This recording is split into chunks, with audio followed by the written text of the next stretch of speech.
कभी किसी ऐसी जगह के बारे में सुना है जहां मौत के बाद भी इंसान को एक मौका मिलता है? तो यहाँ पे आसपास जितने भी डेथ होती थी वो क्या करते थे कि यहाँ पे लाखंद्र में लाते थे, उसके ऊपर मुर्दे को लिटाया जाता था, वो गंगाजल ला मुर्दा जीवित हो जाता था। ऐसे पहाड़ जहां जमीन के नीचे आज भी महाभारत के सबसे बड़े राज दफन हैं। वहीं लक्षागिरी जहां पांडवों को जिंदा जलाने की साजिश हुई थी, और वहीं लाखामंडल जहां लाखों शिवलिंग आज भी किसी अनसुनी कहानी की गवाही देते हैं। लेकिन यहाँ तक आने का रास्ता आसान नहीं था। खूंखार पहाड़ी रोड, घनघोर जंगल और बीच रास्ते में मिला एक ऐसा मिस्टीरियस वाटरफॉल जिसने रास्ते का रुख ही बदल दिया। आखिर क्या है इस जगह का असली सच? क्या वाकई यहाँ मौत को भी झुकना पड़ता है या ये सिर्फ एक अफसाना है? चलिए आज इस राज से पर्दा उठाते हैं। नमस्ते दोस्तों, मैं हूं किशन आर्यन और आज हमारे चक्राता राइड का डे 6।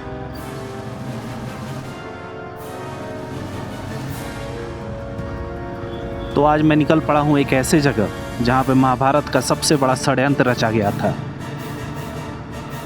तो मैं जा रहा हूं लाखामंडल और वहां से बहुत ही हिस्टोरिकल कुछ बातें हैं जो मैं आपको बताऊंगा। तो वीडियो में एंड तक बने रहें। तो कैसे हैं आप सभी? उम्मीद करता हूं आपको मेरे ब्लॉग्स काफ़ी पसंद आ रहे होंगे। आज मैंने अपना पूरा लगेज पैक करके लोड कर लिया है बाइक पे, क्योंकि आज हम चक्राता को बाय करेंगे और लाखामंडल की तरफ जा रहे हैं। तो बाय बाय चक्राता।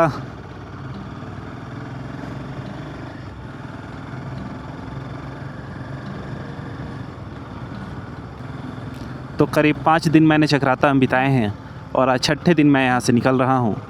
तो बहुत ही खूबसूरत एक्सपीरियंस रहा है मेरा यहाँ का और बहुत ही खूबसूरत सफ़र मैंने यहाँ गुजारा है।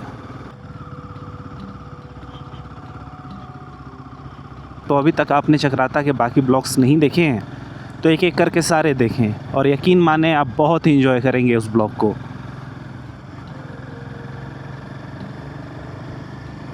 चक्राता से लाखामंडल जाने के 3 रास्ते हैं, जो कि सबसे शॉर्टेस्ट रास्ता है 70 किलोमीटर का, एक है 85 किलोमीटर का है और एक है 135 किलोमीटर के करीब का। तो हम सबसे शॉर्टेस्ट रोड से निकलेंगे। तो यहाँ से आप देख सकते हैं हम टाइगर फॉल वाला रास्ता लेंगे।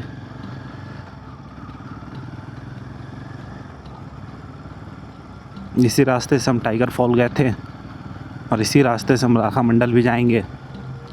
आपने देखा ही होगा टाइगर फॉल वाले व्लॉग में कि ये रास्ता कितना ही खूबसूरत है।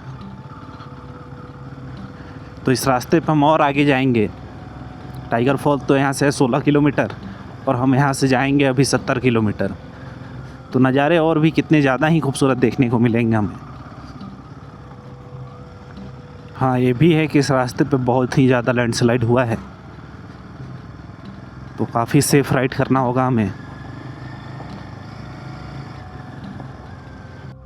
नज़ारे चेक करो दोस्तों, मात्र 5 किलोमीटर ही आगे आने पे ऐसे ऐसे नज़ारे मिलने शुरू हो चुके हैं। तो पूरे रास्ते हमें कितने ही खूबसूरत नज़ारे देखने को मिलेंगे।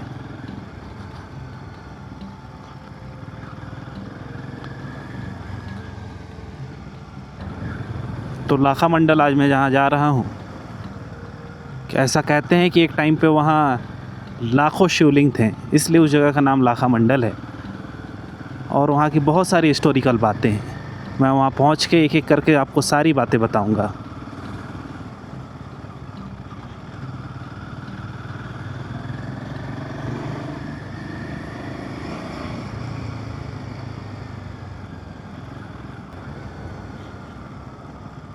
महाभारत का सबसे बड़ा षड्यंत्र रचा गया था वहाँ पे, और इस बारे में भी मैं आपको बातें बताऊंगा वहाँ पहुँच के कि क्या था वो षड्यंत्र।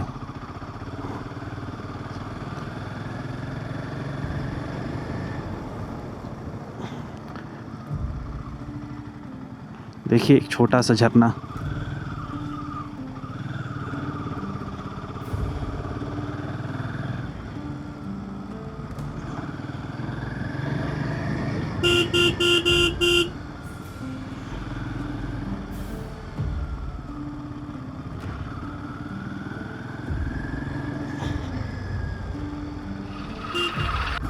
ये आप देख सकते हैं, यहाँ से नीचे वाले रास्ता टाइगर फॉल को चला जाएगा और हमें जाना है लाखा मंडल, तो हम इस रास्ते से सीधे चले जाएंगे।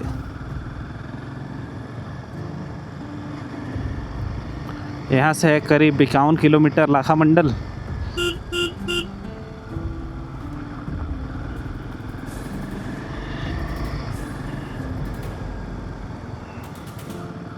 ये जो टाइगर फॉल है इसे एशिया का दूसरा सबसे लंबा वाटरफॉल माना जाता है, जो कि सीधा गिरता है, और उत्तराखंड का पहला सबसे लंबा वाटरफॉल है ये। बहुत ही खूबसूरत नज़ारा है इस वाटरफॉल का। इसका पानी इतने हाइट से गिरता है कि गिरते वक्त ये टाइगर के दहाड़ने जैसा साउंड करता है, इसलिए इसका नाम टाइगर फॉल पड़ा।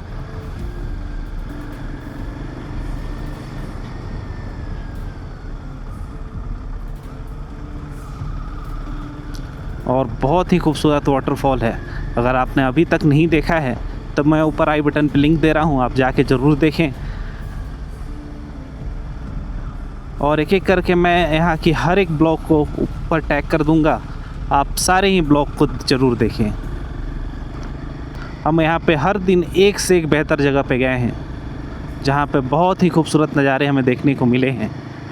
और चक्राता को इतना एक्सप्लोर किया है मैंने कि काफ़ी कम ही लोग इतना एक्सप्लोर कर पाते हैं किसी भी जगह को।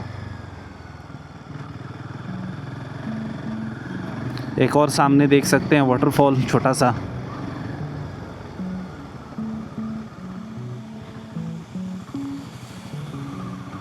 चक्राता से निकलते ही पहाड़ों का वो जाना पहचाना नज़ारा धीरे धीरे पीछे छूटने लगा है।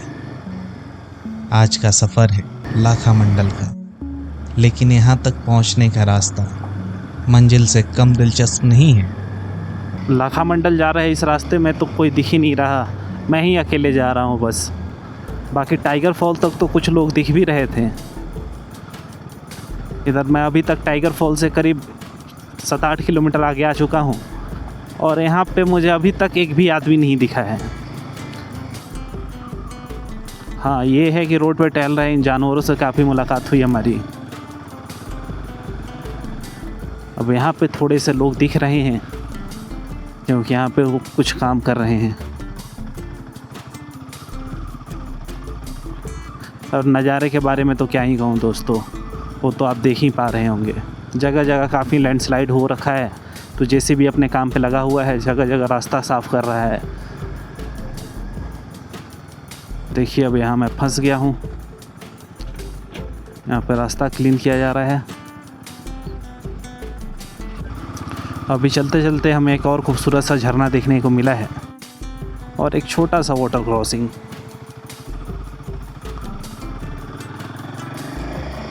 आप देख ही सकते हैं इस रास्ते पे आवागमन काफ़ी ज़्यादा कम है, बहुत ही कम लोग दिख रहे हैं, ना के बराबर ही समझिए।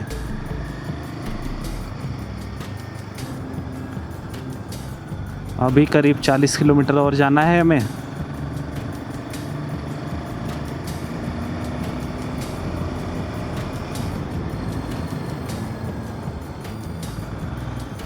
यहाँ देख सकते हैं एक और जेसीबी जा रहा है।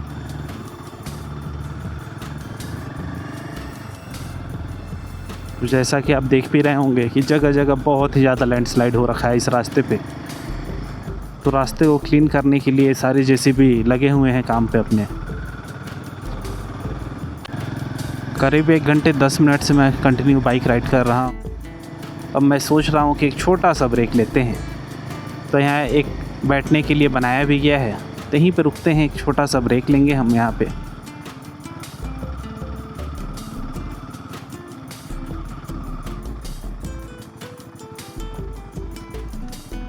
भाई यहाँ पे क्या हुआ था?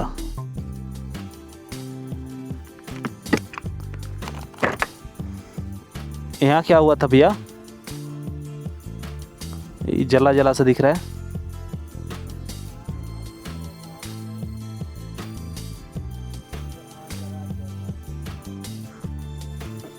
क्या था यहाँ पे?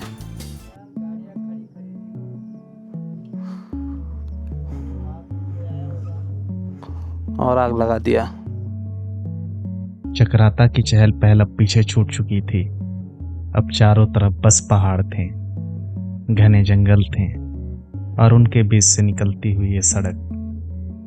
तो अभी जो भैया हमें मिले थे उन्होंने एक और जगह मुझे बताया है कि एक बूढ़ा केदार है, कि आप वहाँ पे ज़रूर जाइएगा। तो मैं देखता हूँ, अगर मुझे मिल जाएगा वो जगह तो मैं ज़रूर वहाँ पे भी जाऊँगा और मैं आपको उस जगह को भी बहुत खूबसूरती से दिखाऊँगा।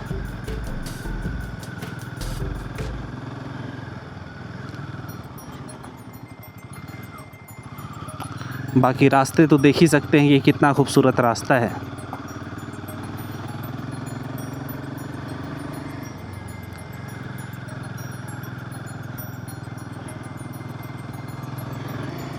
अब बारिश भी स्टार्ट हो चुकी है दोस्तों, और देखने से लग रहा है अच्छा बारिश होने वाला है।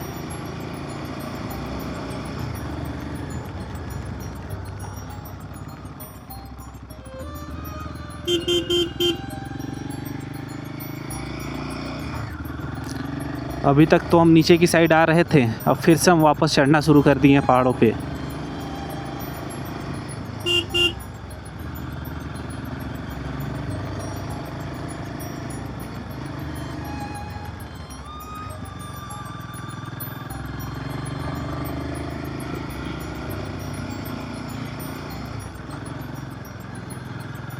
बारिश नहीं चाहिए थी दोस्तों, काफ़ी हेवी रेनफॉल शुरू हो चुका है दोस्तों,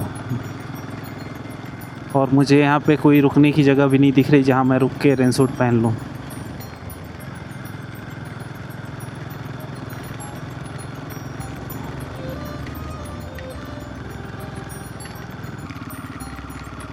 यहाँ पे एक जगह दिखा है मुझे, मैं यहाँ पे ही रुक के पहनना होगा मुझे रेन सूट।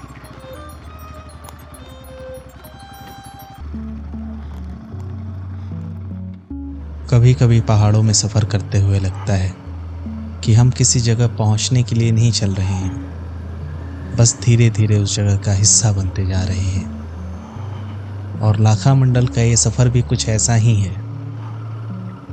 जितना इसके बारे में सुनता गया उतनी ही उत्सुकता बढ़ती गई। तो जैसा कि आप देख सकते हैं दोस्तों, मैंने रेन सूट पहन लिया है और बारिश भी रुक चुकी है। रुकी नहीं है वैसे, लेकिन बहुत हल्की हो चुकी है अब। और हर बार मेरे साथ ऐसा ही होता है, जैसे मैं रेन सूट पहन लेता हूँ बारिश ही रुक जाती है। तो जहाँ तक मेरी किसी से बात हुई तो उन्होंने बताया कि यहाँ से लेके अभी पूरा लाखा मंडल तक ऐसे ही रास्ता है, कहीं कहीं आपको पक्का मिलेगा फिर कच्चा मिलेगा। और इनसे पूछता हूँ केदार मंदिर कहाँ है, बूढ़ा केदार मंदिर कहाँ है? बूढ़ा केदार दूर है।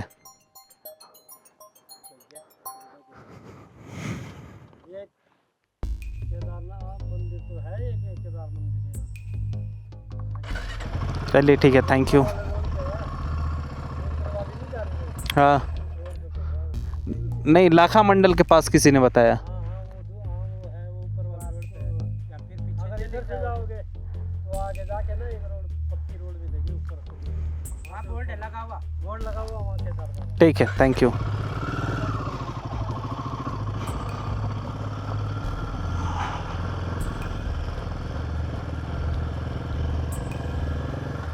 क्या ही खूबसूरत सीन है दोस्तों, बिल्कुल फेरीलैंड जैसा दिख रहा है ये। और यहाँ घोड़ा भी दिख चुका है एक।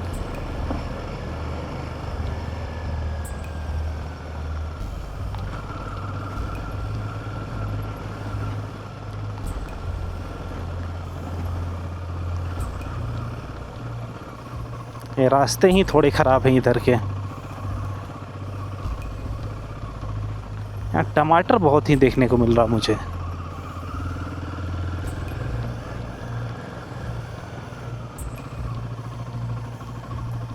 इधर मुझे लगता है इधर कहीं आसपास ही टमाटर की खेती होती है, बहुत ही बड़े पैमाने पे।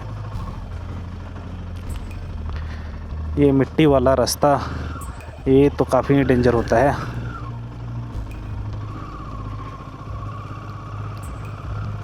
इस पे कब बाइक स्किड कर जाए कोई पता नहीं।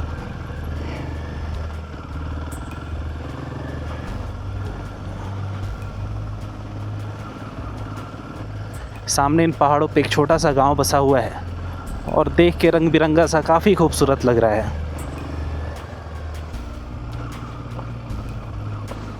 अब काफ़ी हार्ड धूप हुआ है, मुझे काफ़ी गर्मी महसूस हो रही है, तो फिर से मैं कहीं रुक के अपना रेन सूट उतार देता हूँ, क्योंकि रेन सूट की वजह से तो और ज़्यादा गर्मी लग रहा है, क्योंकि रेन सूट पहनने के बाद अंदर एयर नहीं पास कर पाता।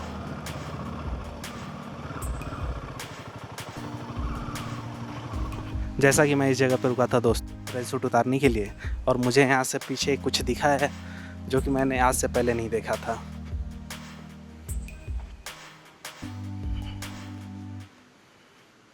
ये आप सामने पेड़ देख सकते हैं, और ये है अखरोट का पेड़, और इसमें अखरोट के फल भी हैं। मैं जूम करके आप सभी को दिखाता हूँ।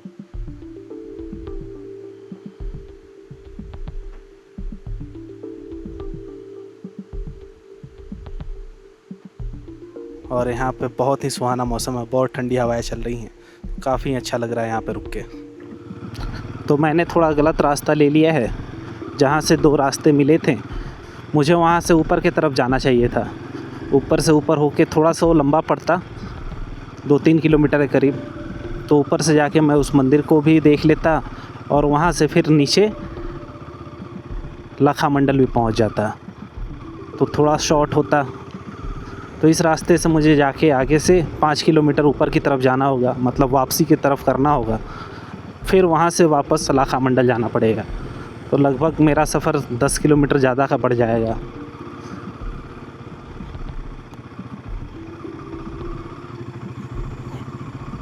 नज़ारे तो क्या ही कमाल के मिल रहे हैं दोस्तों।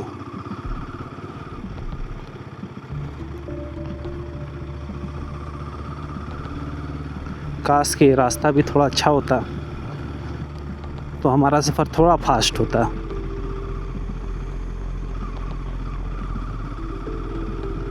तो मंदिर जाने वाले रास्ते के पास मैं पहुंच चुका हूं। यहाँ से 2 रास्ता गया है, जो कि नीचे से हम लाखा मंडल को जाएंगे, एंड ये रास्ता आप देख सकते हैं लेफ़्ट साइड वाला ऊपर की तरफ। फिर हमें वापस 4 किलोमीटर जाना होगा यहाँ से श्री केदार बाबा मंदिर फटाग। चलिए दोस्तों, आए हैं तो इस खूबसूरत से मंदिर के पास भी हम चलेंगे, और मैं आपको कुछ ऐसा एक्सपीरियंस दे रहा हूँ। मैं वहाँ आपको लेके गया हूँ जहाँ बहुत कम लोग ही जा पाते हैं। चक्राता तो बहुत लोग आते हैं, लेकिन ऐसे जगहों पे बहुत कम ही लोग जा पाते हैं।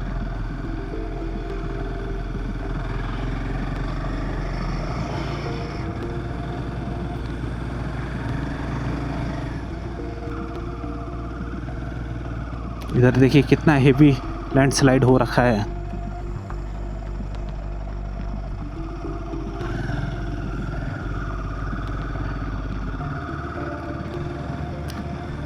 पूरे आधे रास्ते पे मलबा पड़ा हुआ है लैंडस्लाइड का। ऐसे रास्ते मुझे ज़्यादा अच्छे लगते हैं जो पक्के बने हुए हों, कच्चे रास्ते मुझे नहीं पसंद।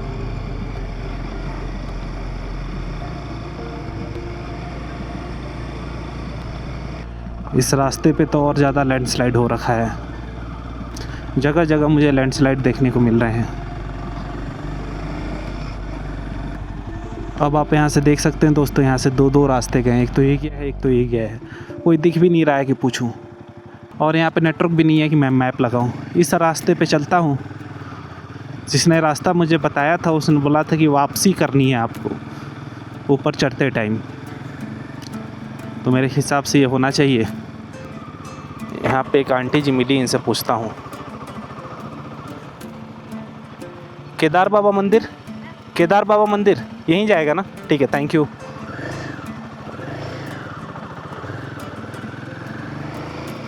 दोस्तों, तो मेरा कैलकुलेशन काफ़ी परफेक्ट बैठा है और यही रास्ता जाएगा।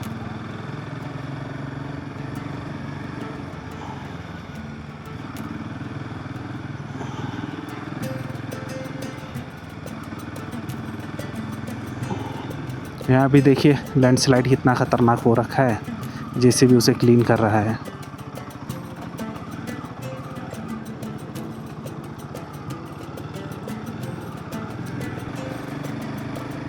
और यहाँ से मंदिर भी दिख रहा है मुझे, आप भी देख सकते हैं। अब वही मंदिर है या कोई और मंदिर है ये तो करीब जाके ही पता चलेगा।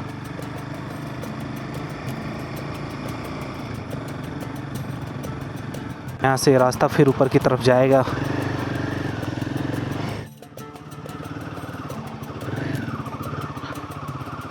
और फिर से आप देख सकते हैं एक अच्छे रास्ते।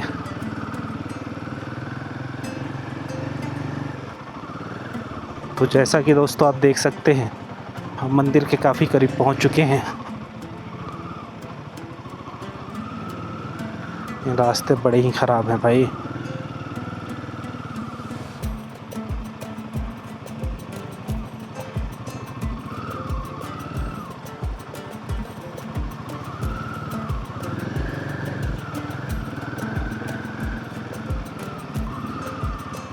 तो आप एक खूबसूरत सा मंदिर देख सकते हैं दोस्तों। मंदिर में जाने का रास्ता किधर से है किसी से पूछना होगा। मंदिर में जाने का रास्ता किधर से? मंदिर में जाने का रास्ता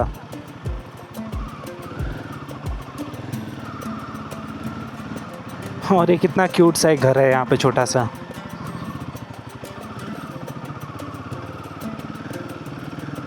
मंदिर में जाने का रास्ता और आगे से है। ये रास्ता है भी या नहीं।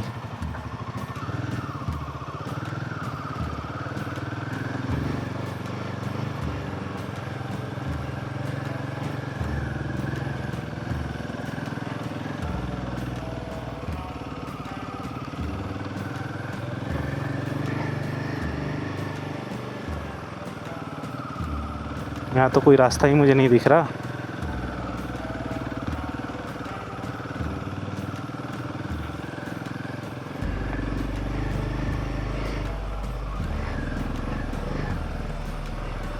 मैं तो अब यहाँ से आगे की तरफ जाने लगा हूँ।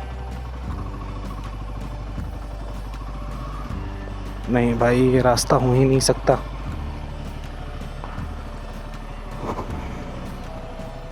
यहाँ कोई तो मिला, इनसे पूछ लेता हूँ मंदिर तक कैसे जाएंगे। अंकल जी मंदिर तक कैसे जाएंगे? मंदिर तक कैसे जाएंगे? अच्छा यही रास्ता जाएगा। बाइक कहाँ लगा दूँ? वहाँ लगा दूँ, ठीक है, थैंक यू।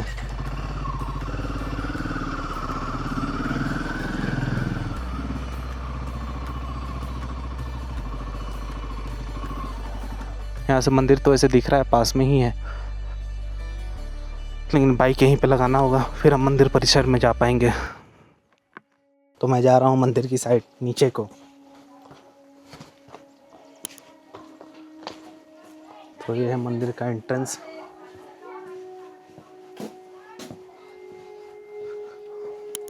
यहाँ आप डिटेल भी पढ़ सकते हैं। 2024-25 में इस मंदिर का सौंदर्यकरण किया गया है और लागत भी मात्र 3 लाख रुपए ही लगी है। तो चलते हैं मंदिर में हम।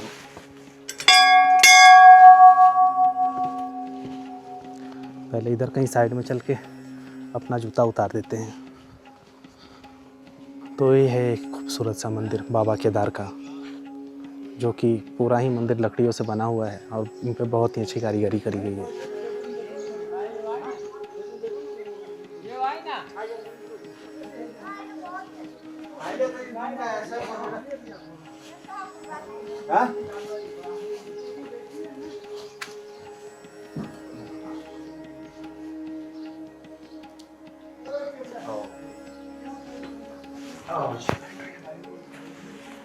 अच्छा आप बताओ। मैं दिल्ली से आया हूँ। अच्छा आप दिल्ली से आए हैं? मैं जा अच्छा। रहा था लाखा मंडल की तरफ। तो रास्ते में कोई मुझे मिला जिसने इस जगह के बारे में मुझे बताया। तो चक्राता से आए अभी? जी हाँ, चक्राता चलो से आया हूँ। बधाई हो। आपको यहाँ केदार बाबा का बुलावा था इसीलिए तब आप आए। बिना तो बुलाए जब तक बुलावा नहीं हुआ तब तक आ कोई नहीं नहीं आ सकते। सकता। ठीक है। तो यहाँ का जो इतिहास है, यहाँ के मंदिर के बारे में जो यहाँ का जो इतिहास है, ये बाबा केदार बोलेंगे या शिव बोलेंगे, पहला पड़ाव है। जी। इसके बाद पहला पड़ाव ये कि महाभारत काल से जुड़ा हुआ है। महाभारत का जो युद्ध हुआ था, अपने जो इनके पांडवों के पाप दोष लगा था अपने पूर्वजों पर, उस पाप दोष को मिटाने के लिए शिव आराधना करनी चाहिए। उसमें क्या हुआ कि शिव ने उन्हें कुछ श्राप दे रखा था, दर्शन नहीं देना चाहते थे। तो उन्होंने पशु रूप ले लिया, बेले का रूप ले लिया कैलाश जाने के लिए। तो ये पूरा उत्तराखंड की जो परिक्रमा करी है शिव ने, ये पशु रूप में की है, बेले के रूप में की है। तब ये पहला पड़ाव है। जब पांडवों को ज्ञात हुआ कि शिव ने पशु रूप ले लिया कैलाश जाने के लिए, तो उनकी खोज पे जब वो पड़े, तो ऐसे तो इनको पता नहीं चला, भैंसे के रूप में थे वो, तो पूरे झुंड में जा रहे थे, कई भैंसे थे। तो पहचान करने के लिए गोरा घाटी नामक जो जगह जहाँ से अभी आप आए हैं, भीम ने एक पैर इस घाटी पे रखा, एक इस घाटी में, पूरी भैंसें उनके पैर के नीचे चली गई। शिव ने किनारा काटना शुरू कर दिया, तब पहचान करी थी कि यही शिव है। तब वहाँ से उनका पीछा करते करते जब इस स्थान पर पहुँचे, तो यहाँ उनको एक रात हो गई है। तो यहाँ तब घनघोर जंगल था। तो इस जंगल में जब उन्होंने विश्राम करा पशु रूप में रात को, तो फिर उनकी जो थकान पे लार टपकी है विश्राम करते थे, उस लार के शिवलिंग की स्थापना है यहाँ पे। हाँ, तो पहला पड़ाव है। सुबह रात खुलते ही पांडवों ने जब उनका पीछा किया, तो इधर से जाते केदार कांठे होते हुए, पांडुकेश्वर होते हुए कैलाश जब पहुँचने लगे, तो उनके पैर जो है बर्फ़ में धंसने लगे। तो शिव ने प्रण किया, या तो मुझे इनको अपना असली रूप दिखाना पड़ेगा, या फिर मुझे अंदर समाना पड़ेगा। तो अंदर समाने के लिए जैसे उन्होंने प्रण करा, तब तक भीम ने पीछे से स्पर्श कर दिया था। इसीलिए यहाँ इंडिया में केदारनाथ पे जो पूजा हो रही है, धड़ की पूजा हो रही है, आगे वाला हिस्सा पशुपतिनाथ नेपाल में, ये इसका इतिहास है। पहला पड़ाव, दूसरा पड़ाव, तीसरा पड़ाव, इसकी जानकारी। पांच केदार में वो जब बैल का रूप उन्होंने लिया था, पंच केदार का नाम इसलिए पड़ा है कि जहाँ जहाँ उन्होंने अपने निशान छोड़े, कुछ चिन्ह छोड़े, इसलिए पंच केदार के नाम से वो जाने जाते हैं। क्योंकि उसमें से मैंने एक केदार किया है, वो तुंगनाथ केदार, तुंगनाथ है। आप जब ऊपर से केदारनाथ से डोली नीचे आती है, 6 माह नीचे रहती है, वहाँ पे क्या बोलते हैं उखीमठ में, तो वहाँ भी उनकी पूजा होती है, तो वहाँ भी उनका स्थान है। वहाँ पे ओमकारेश्वर मंदिर पाती है। तो ये इसके एक पड़ाव थे। तो ये इनका पहला पड़ाव था।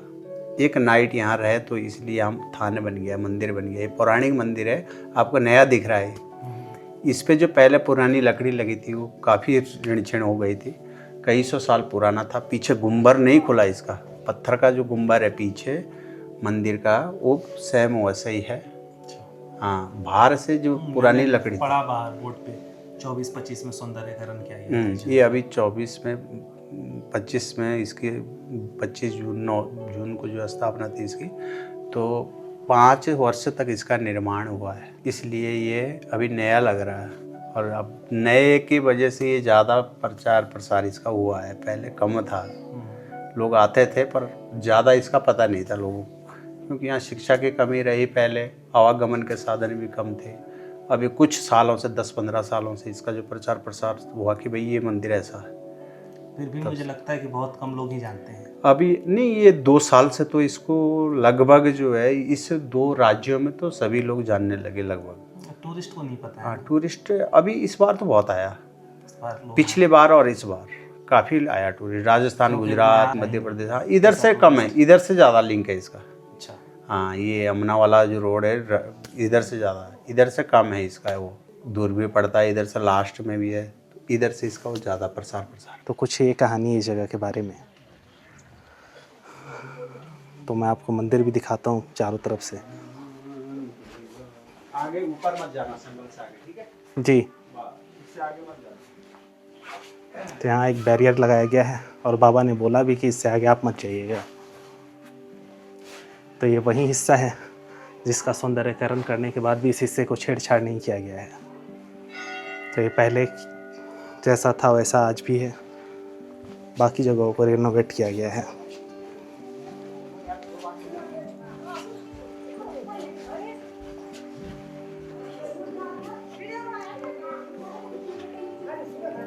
तो मैं यहाँ प्रसाद खा रहा हूँ।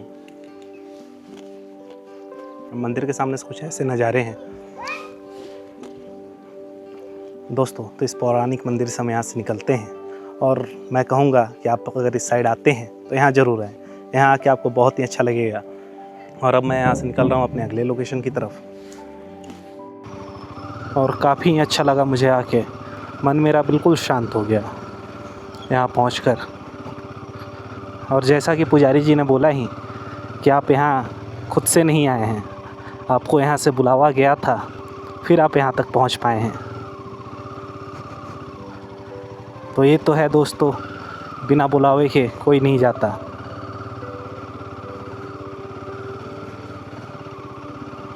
मुझे यहाँ आके इतना अच्छा लगा, इतनी शांति महसूस हुई मुझे कि मेरा मन तो हुआ कि एक पल को कि मैं यहीं पे रुक जाऊँ आज। लेकिन यहाँ पे स्टे का ऑप्शन भी नहीं है और नेटवर्क भी नहीं है।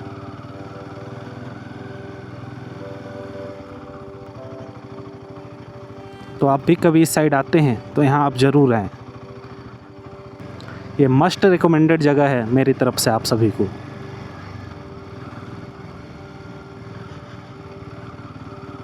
यहाँ से लाखा मंडल करीब 16 किलोमीटर और है।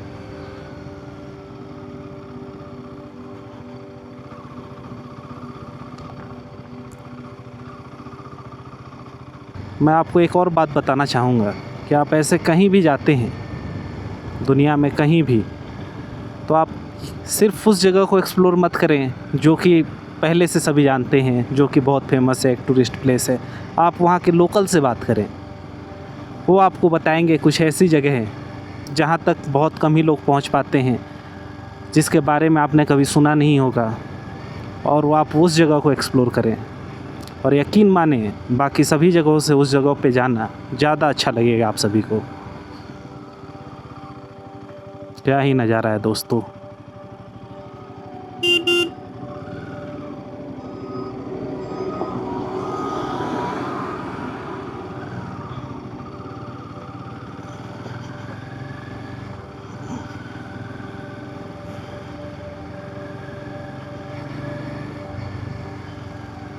बहुत ही खूबसूरत रहा मेरा चक्राता का सफ़र दोस्तों, काफ़ी मज़ेदार।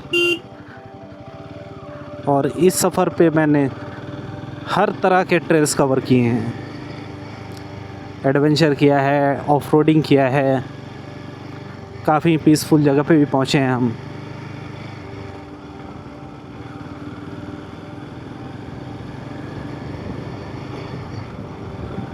खूबसूरत रास्ते देखे, खूबसूरत पहाड़ देखे, एक खूबसूरत सनसेट देखा, मिनटों में बदलता मौसम भी हमने देखा। कमाल का सफ़र रहा इस बार का मेरा। और आप ये मत सोचे कि अभी हमारा ये सफ़र ख़त्म होगा, अभी हमारा सफ़र बाकी है दोस्तों।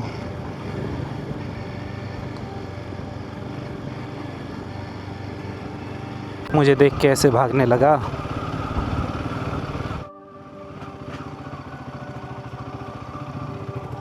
इसे क्या हो गया मुझे देख के। एक और खूबसूरत नज़ारा यहाँ से देख सकते हैं आप दोस्तों, और नीचे से यमुना नदी बहती हुई, कमाल का ही दृश्य है ये।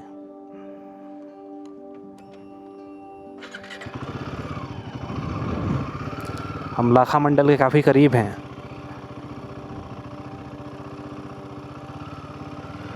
और शायद यमुना नदी के ऊपर बने ब्रिज को क्रॉस करके ही हमें जाना होगा। तो जैसा कि आप अभी देख सकते हैं, लाखा मंडल गांव में तो हम पहुंच चुके हैं, लेकिन हमें मंदिर में जाना है।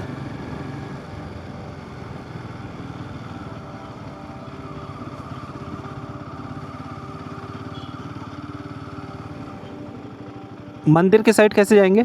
मंदिर आगे से। और रूम तो नहीं चाहिए था? नहीं, रूम नहीं चाहिए था।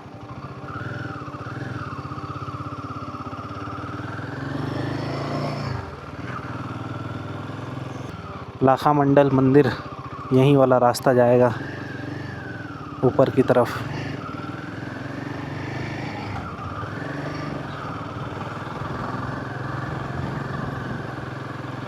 बहुत ही खूबसूरत नज़ारा है दोस्तों, और बहुत ही तेज़ विंड ब्लास्ट है।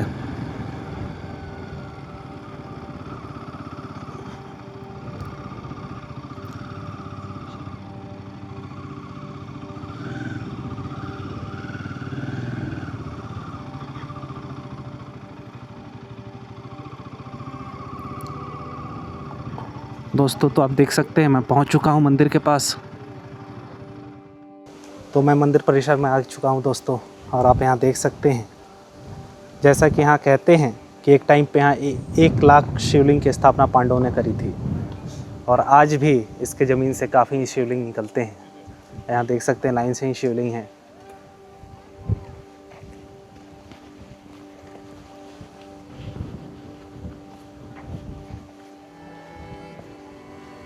तो कुछ ऐसा है मंदिर, और काफ़ी पुराना है। पांडवों द्वारा निर्मित ये मंदिर है। तो मैं अभी मंदिर में जा रहा हूँ दर्शन के लिए, और यहाँ आप जहाँ भी नज़र डालेंगे आपको शिवलिंग देखने को मिल जाएगा।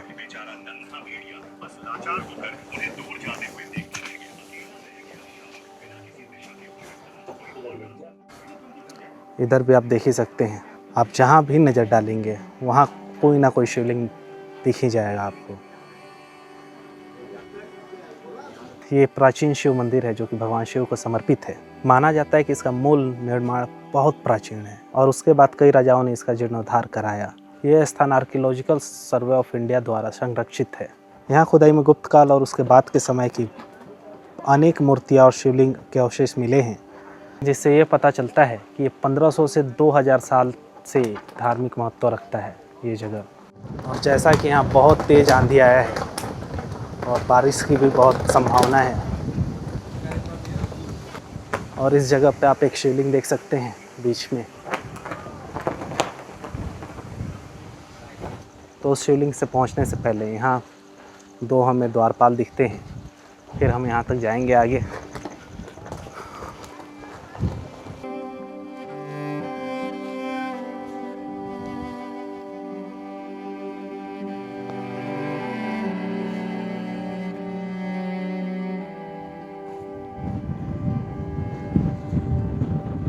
तो अभी मैं यहाँ मंदिर से निकल चुका हूँ, और दूसरे साइड यहाँ ऊपर की तरफ एक और छोटा सा मंदिर है, तो वहाँ भी चलता हूँ।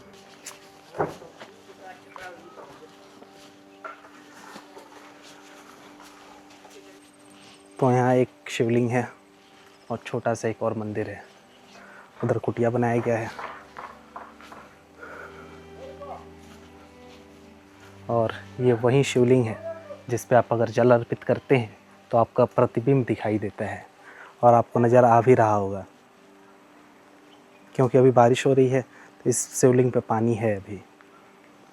तो मुझे बहुत ही अच्छा लगा। आज मैं जो 2 जगह पे गया हूँ वहाँ मुझे काफ़ी अच्छा लगा और बहुत ही शांति महसूस हुई। हाँ, ये है कि मैं एक बात कहना चाहूँगा आप सभी से कि यहाँ के जो पुजारी जी हैं, या वो पुजारी हैं या नहीं है ये मैं कंफर्म नहीं कर सकता। एक थोड़ा बुज़ुर्ग आदमी मुझे मिले थे, उनसे मैंने पूछा कि आप यहाँ के बारे में मुझे बता सकते हैं, तो उनका कहना ऐसा था कि ऐसे कैसे बता दूँगा फ्री में। तो मैंने उनसे कुछ पूछा ही नहीं, मैं वहाँ से चला गया। तो ये बिहेव उनका मुझे कुछ अच्छा लगा नहीं। बता तो रहे थे कि मैं यहाँ मंदिर का मुख्य पुजारी हूँ, मगर वो सही बोल रहे थे या नहीं ये मैं कंफर्म नहीं कह सकता। तो एक यहाँ पे छोटा सा स्टॉल भी है, तो मैं यहाँ चाय भी पी लेता हूँ। और उस पहाड़ के टॉप पे आप देख सकते हैं एक शेड लगाया गया है, और वहाँ पे एक कुआं है, जिस कुआं को ऐसा माना जाता है कि द्रौपदी कुंड है वो। लेकिन बारिश काफ़ी हो रही है तो मैं वहाँ पे जा नहीं पाऊँगा, और जैसा कि आप देख ही सकते हैं कि कोई है भी नहीं जाता हुआ दिख रहा मुझे। मैं यहाँ एक और चीज़ दिखाने वाला हूँ आपको, एक गुफ़ा, और उसकी कहानी भी मैं वहीं चल कर आप सभी को बताऊँगा। तो यहाँ चाय आ चुका है।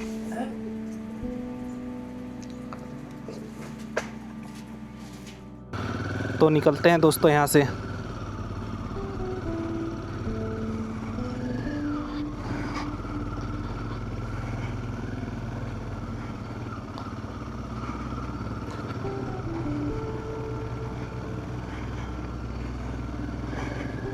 बहुत ही बारिश हो रही है इधर।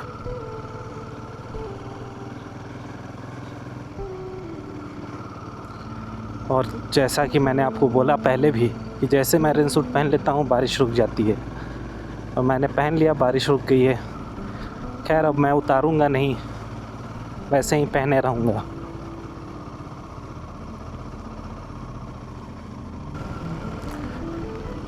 और फिर से बारिश होनी शुरू हो चुकी है। और यहाँ से बहुत पास ही है पांडव गुफा।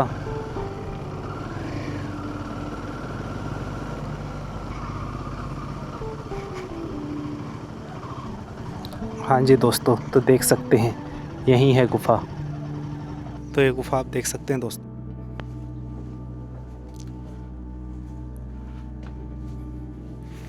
तो कुछ ऐसा है ये गुफा।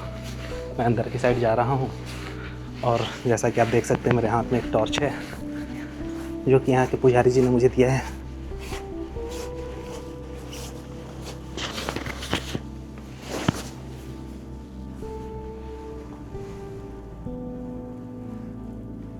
आप एक भी रास्ता देख सकते हैं। एक रास्ता इधर को क्या है, जिधर जाना मना है, और एक रास्ता ये जा रहा है जिसमें तो मैं जा ही नहीं पाऊंगा। तो कुछ ऐसा है ये गुफा। यहाँ का तो जैसे आपने अभी अंदर देखा होगा, वहाँ एक छोटा सा शिवलिंग है जो कि स्वयं निर्मित है। इसको गुप्तेश्वर महादेव कहा जाता है। अब गुप्तेश्वर महादेव इसलिए कहा जाता है कि यहाँ कहा जाता है कि यहाँ पे भगवान कार्तिकेय का जन्म हुआ था।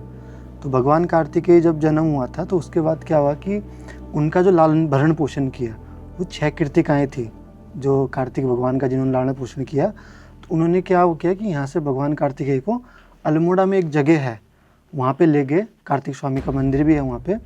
तो वहाँ पे उनका लालन पोषण किया। तो यहाँ पे क्या हुआ कि महादेव ने अपने आप को यहाँ पे गुप्त रूप में स्थापित कर लिया। और माता गौरा यहाँ से निकल के, यहाँ से 16 किलोमीटर दूर गौरा घाटी जगह है, वहाँ पे माता बाहर निकली थी। यहाँ से निकली थी अंदर और वहाँ से बाहर निकली थी, इसलिए उस घाटी का नाम गौरा घाटी पड़ा है। और ये माना जाता है कि जब पांडव आए थे तो पांडवों ने लाक्षागृह, जब सुना होगा आपने कि लाक्षागृह, तो लाखमड़ा में लाक्षागृह था, तो यहाँ से वो बच के बाहर निकले थे और सीधा यमुना नदी के सामने रुके थे।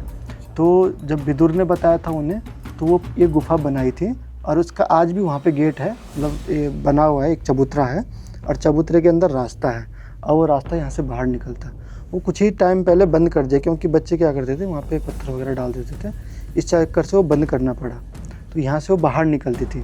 इसके अलावा ये माना जाता है कि यहाँ पे पांडव आए थे अज्ञातवास के समय पे, तो वो इन गुफाओं में रहे थे और उन्होंने ही शिवलिंग का निर्माण कराया था, यहाँ पे भी और लाखमंडल में भी। और इसका जो वर्णन मिलता है वो आदि बद्री और आदि केदार का जो हमारा केदार खंड पड़ता है उसमें इसका वर्णन मिलता है। और आपने जो देखा होगा ये जो शिवलिंग है, इसमें क्या है कि अपने आप ही जलाभिषेक होता है, कुदरती जलाभिषेक होता है। जबकि कहीं भी अंदर गुफा में कहीं पानी नहीं है, इसके ऊपर कोई स्रोत नहीं है, पूरा पहाड़ी बना हुआ है, बस उसी जगह पानी बहता है। और उसमें क्या होता है कि जैसे अब गर्मी होती है तो गर्मी में अंदर पूरा शिवलिंग बर्फ़ का आकार ले लेता है। और यहाँ 12 महीने अंदर गर्मी में बर्फ का आकार, गर्मी में बर्फ़ का आकार ले लेता है। अगर बाहर गर्म होगा मौसम तो अंदर पूरा वो बर्फ़ बन जाता है। ये उसी टाइम की फ़ोटो है अंदर, पिक्चर गर्मी के टाइम की फोटो है। हाँ इस पे जी। टॉर्च चलाइएगा एक बार। ये आप देख सकते हो ना, ये इसमें ये देखो कि आप जैसे केदारनाथ में है ना पीठ आकृति है, अंदर जो भगवान का शिवलिंग है वो पूरा इस प्रकार से बना हुआ है। और जो ये है ये आपके अमरनाथ कह सकते हो, आप छोटे अमरनाथ भी कह सकते हैं। वहाँ पे क्या है, अमरनाथ में क्या होता है कि वहाँ पे शिवलिंग बनता है बर्फ़ से, यहाँ पे परमानेंट बना हुआ है और इसमें अपने आप ही जलाभिषेक भी होता है। यही भगवान की मान्यता है। तब से इन्हीं के उपलक्ष्य में यहाँ पे हवन पूजन भी होता है, भंडारे भी होते हैं और इन्हीं के नाम से अखंड ज्योत जल रही है।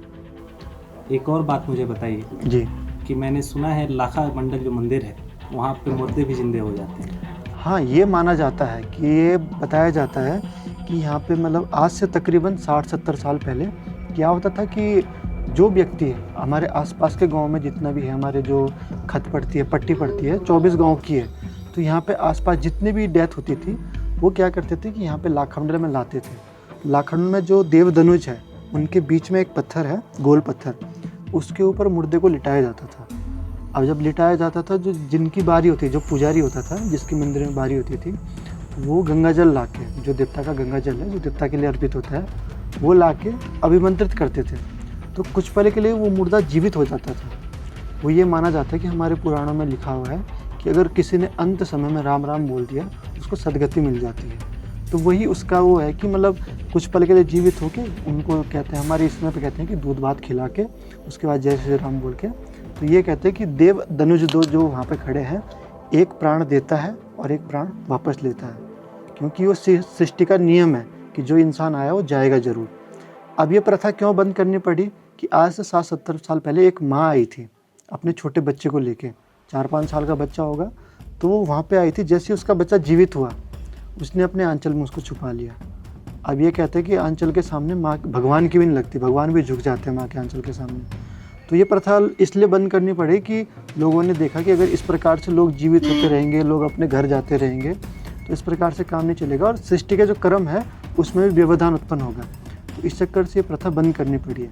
और ये माना जाता है कि हमारे जो आज भी कई जिंदा बुजुर्ग हैं वो ये बताते हैं कि मतलब हमने ये चीज़ें देखी है, लोग वहाँ पे मुर्दा लाते थे और रखते थे और कुछ पल के लिए इंसान जीवित होता था। तो ये बात सही है। हाँ जी, ये बात सत्यता है। और जो दूसरा है यहाँ पे ये माना जाता है कि मतलब यहाँ पे पुत्र प्राप्ति होती है और ये हमने खुद भी देखा है। कई लोग जो विदेश से तक लोग यहाँ पे आ रखे हैं, देश की तो छोड़ो विदेश से भी लोग आ रखे हैं और प्रामाणिकता के साथ हैं। जो अगर सच्चे मन से बैठ गया, कहते हैं ना तन मन से जिसने कर ली मेहनत उसका बेड़ा पार लगा देते हैं भगवान।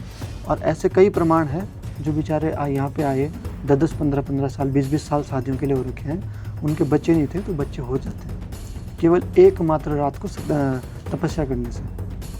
और सबसे पहले खुद ही प्रमाण हमारे गाँव ही में है। हमारे जो रिश्तेदार है उन्होंने ही शुरुआत की थी इस चीज़ की। वो आए, उन्होंने तपस्या की, कई साल हो गए, 30-40 साल शादी के लिए हो गए थे, 40 साल बाद बच्चा हुआ उनका। 40 साल बाद बच्चा हुआ है। तो ये प्रमाण है। मंदिर के सामने नहीं, मंदिर के सामने, मंदिर की जो जोत जल रही है अंदर उसको एकटक देखते रहना है। अगर नहीं देख पाते हैं तो उसको अपने मन में धारण करके ओम नमः शिवाय का जाप या महामृत्युंजय का जाप करते रहना है। बस ये कि हिलना डुलना नहीं है। सुबह प्रातःकाल ही, मतलब जैसे सुबह का प्रहर होता है, चौथा प्रहर होता है, उस टाइम उनको यहाँ से भेज देते हैं। प्रसाद जो भी अंदर चढ़ता है, जैसे कहते हैं ना कि हमारे पुराणों में प्रथा है कि जो सूर्यवंशी राजा है, राम वगैरह के हो गए, भगवान राम हो गए, तो इसमें क्या होता था कि इनके भी संतान नहीं होती थी। तो जो भगवान राम है वो भी फल के द्वारा प्राप्त हो रखे हैं। जब राजा दशरथ ने तपस्या की थी तो माताओं को लिए मतलब वो फल निकला था, अग्निदेव ने दिया था और वो उन्होंने माता जो कैकेयी वगैरह थी, कौशल्या माता थी, उन्होंने प्रसाद ग्रहण करके तब जाके राम भगवान वगैरह हुए। ये सूर्यवंश में चला है। तो ये एक प्रसाद है जो मंदिर के अंदर जो चढ़ता है, लोकल गांव वाले बना के देते हैं, मंदिर में चढ़ता है, पूरा रात भर वहाँ रहेगा, उसको प्रसाद के रूप में दिया जाता है। और जिसने सच्चे मन से भक्ति की होगी उसको फल मिला है। ये प्रमाणिक है। तो ये दो चीज़ मतलब है जो लाखा मंडल प्रमाणिक है। दोस्तों, तो मैं यहाँ से निकल चुका हूँ आगे के लिए। आपको बताऊँ तो मैं आज वैसे तो लाखा मंडल के बाद दिल्ली रिटर्न होने वाला था, लेकिन अब शाम हो चुका है, 5 बज चुके हैं और यहाँ से दिल्ली है करीब 350 किलोमीटर। तो वापसी करना पॉसिबल होगा नहीं, पॉसिबल हो सकता है लेकिन काफ़ी टाइम लगेगा और मैं काफ़ी ज़्यादा ही थक जाऊँगा और पहुँचते पहुँचते रात के 3-4 बज जाएंगे।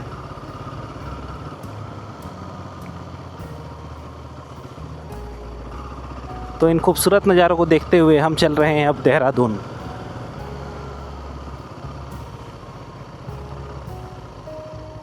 क्योंकि देहरादून में मेरा एक भाई पढ़ता है तो हम आज उसी के पास रुक लेंगे।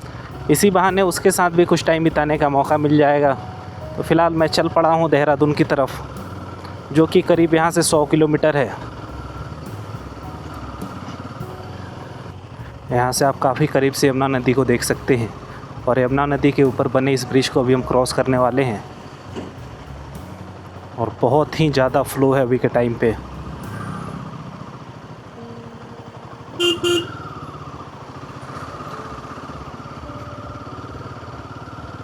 तो इस खूबसूरत से ब्रिज को हम करते हैं क्रॉस।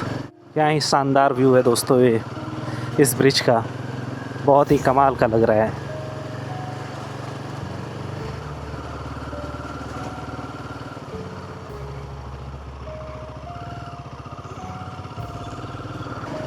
हम पूरे रास्ते इस यमुना नदी के किनारे किनारे ही होके चलेंगे तो काफ़ी बेहतरीन व्यूज़ मिलते रहेंगे हमें।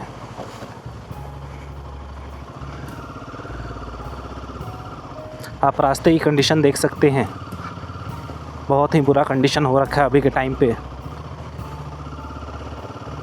रोड पे बहुत ही ज़्यादा गड्ढे पड़ चुके हैं। और इस रास्ते पे बहुत ही ज़्यादा लैंडस्लाइड भी हुआ है, जो कि हमें आगे चल के देखने को मिलेगा ही। जगह जगह वैसे दिख तो रहा ही है, तो काफ़ी सेफली राइड करना होगा हमें। आप इस लैंडस्लाइड के ख़तरनाक मंजर को देख सकते हैं दोस्तों। ऐसा मंजर मैंने आज से पहले कभी नहीं देखा। आप यहाँ देख सकते हैं पहाड़ काट के आधा रास्ता और बनाया गया है, क्योंकि आधा रास्ता टूट गया है।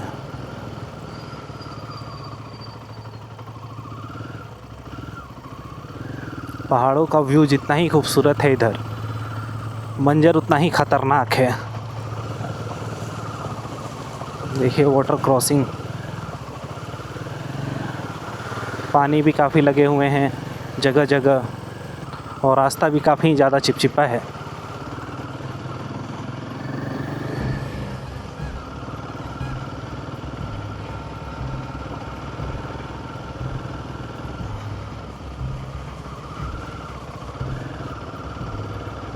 यहाँ पे भी आप देख सकते हैं कैसे रास्ता साफ़ किया जा रहा है।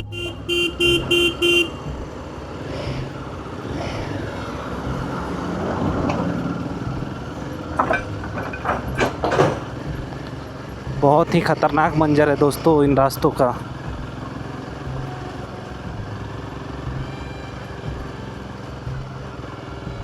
आप यहाँ देख सकते हैं रास्ते के लिए कैसे पहाड़ को काट दिया गया है,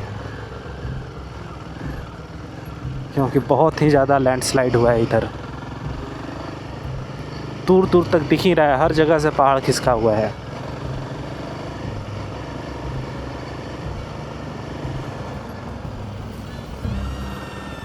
ये ख़तरनाक मंजर देख सकते हैं दोस्तों आप, कितना ही ख़तरनाक और कितना ही पूरा लैंडस्लाइड हुआ है।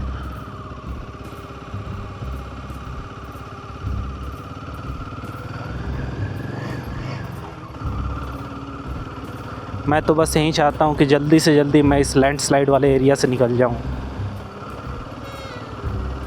क्योंकि इस रास्ते के नज़ारे देख के मुझे भी काफ़ी डर लग रहा है।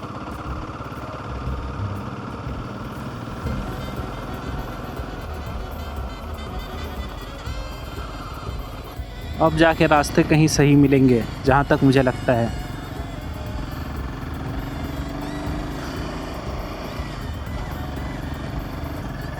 अब हमारे सफ़र को थोड़ा सा बूस्ट मिलेगा।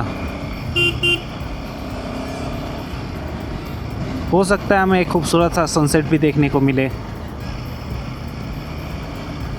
क्योंकि पहाड़ों में सनसेट बहुत ही खूबसूरत होता है। तो अभी जिस रास्ते से हम जा रहे हैं काफ़ी सीनिक रास्ता है।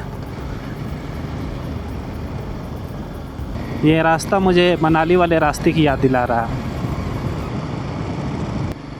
मुझे यहाँ से थोड़ा दूर एक बहुत ही खूबसूरत वाटरफॉल देखने को मिला है, आप भी देख सकते हैं इसे, और कितना ही खूबसूरत नज़ारा है ये।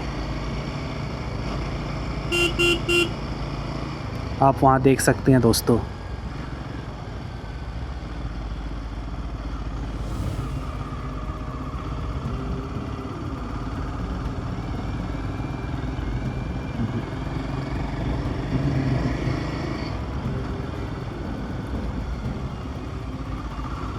और इस रास्ते से साथ लग के यमुना नदी बह रही है।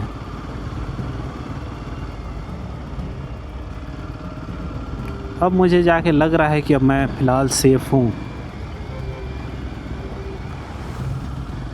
जो ऐसे ख़तरनाक दृश्य थे लैंडस्लाइड वाले, अब वैसे नहीं दिख रहे हैं कहीं भी। जैसा कि अभी आप देख सकते हैं दोस्तों, शाम हो गया है, सनसेट भी हो चुका है अभी। और जो मेरा आज का डेस्टिनेशन है वो अभी यहाँ से 55 किलोमीटर दूर है। तो करीब 1.5 से 2 घंटे का मेरा और भी सफ़र अभी बाकी है। रास्ता आप देख सकते हैं, ऐसे करके हमें जाना है। शाम के टाइम के इन पहाड़ों की खूबसूरती आप देख सकते हैं, और नीचे आपको यमुना नदी भी दिखाई दे रही होगी।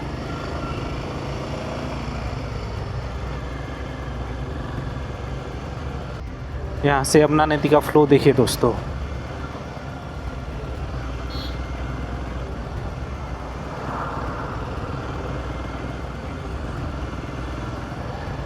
इस खूबसूरत से ब्रिज को अभी हम जस्ट क्रॉस करने वाले हैं।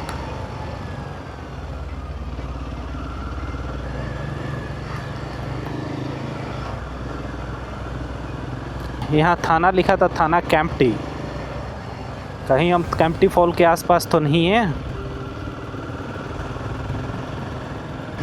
अब बहुत ही जल्द अंधेरा हो जाएगा दोस्तों, और इस रास्ते पे मुझे दूर दूर तक कोई नहीं दिख रहा है। ये शानदार नज़ारा देखिए दोस्तों, क्या ही खूबसूरत वाटरफॉल है। और यहाँ करना होगा वाटर क्रॉसिंग।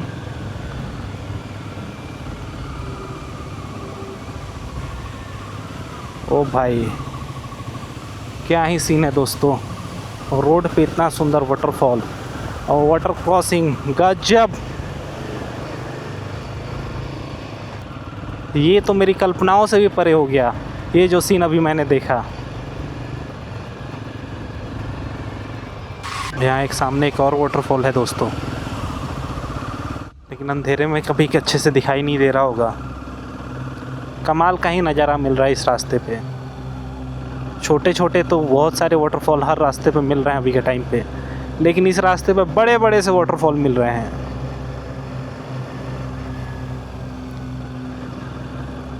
ये डैम है दोस्तों, आप देख सकते हैं।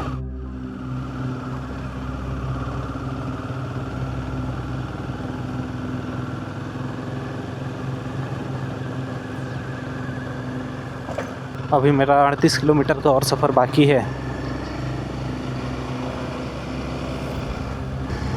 आज चांदनी रात है तो थोड़ी थोड़ी रोशनी भी मिल रही है हमें।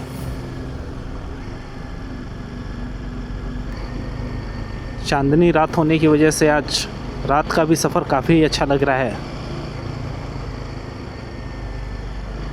वैसे मैं पहाड़ों में रात को राइड करना चाहता नहीं हूँ और नहीं करता हूँ ज़्यादातर टाइम।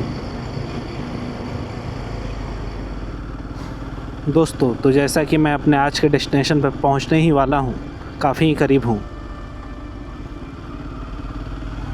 तो हमारे आज का खूबसूरत सा ब्लॉग मैं यहीं पे समाप्त करता हूं और बहुत जल्द मैं आपसे मिलूंगा अपने अगले ब्लॉग में। तब तक के लिए बाय बाय, टेक केयर। और हाँ, जाने से पहले चैनल को सब्सक्राइब ज़रूर कर दीजिएगा।